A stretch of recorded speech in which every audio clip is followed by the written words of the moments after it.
I am not an Episcopalian. I was evangelical for the majority of my life. I was raised Southern Baptist, navigated through Christianity as an ordained elder in the Presbyterian Church, and ended up in the Apostolic Pentecostal Church because I thought, if what I'm feeling about Christianity is true, then I'm going to make sure I'm going to go through it all before I finally give up. So I ended up there before I finally walked out the church doors. I'm an unchurched, nonconforming Christian. I hold on to my Christian identity because I did the work. No one can say I didn't, but I'm spiritual but not religious, and I'm an ordained interfaith, interspiritual minister. Interfaith means that we respect the religious traditions. Interspiritual says that spirituality can and does exist outside the organized structure of organized religion. It also means that you don't hold hostage or hijack how someone experiences or understands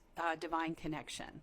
Johnny asks, so you are Christian but also everything. I hold on to my Christian identity because it helped point me to where I am today. Nonconforming tells me, it actually came from a sermon of Dr. Martin Luther King Jr. The 50s. He talked about social justice movements needing more nonconforming Christians. Dr. Martin Luther King Jr. is the founder of the Southern Christian Coalition.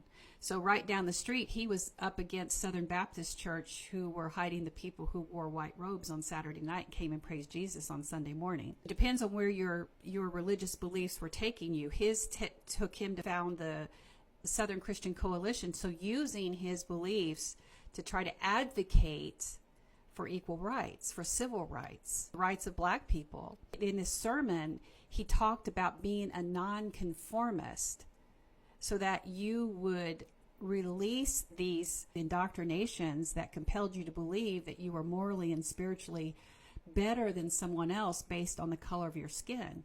Because he knew what these churches were teaching. He was advocating against that. And when I read that sermon, I realized that that's what I wanted to be known as a non-conforming Christian.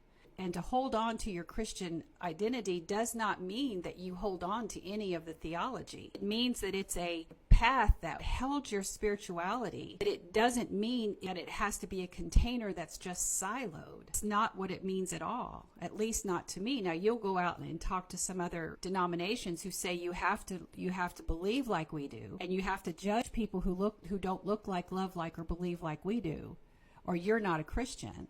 Well, obviously, I don't align with them, nor do I talk about anything that has to do with salvation or anything like that, because that goes back to my evangelical heritage that basically said that certain types of beliefs were a requirement to not only be in membership, but also to get to heaven or their version of heaven. Not doing that. I don't proselytize. So that's who I am. It doesn't fit on a business card, but that's my most eloquent way of talking about who I am.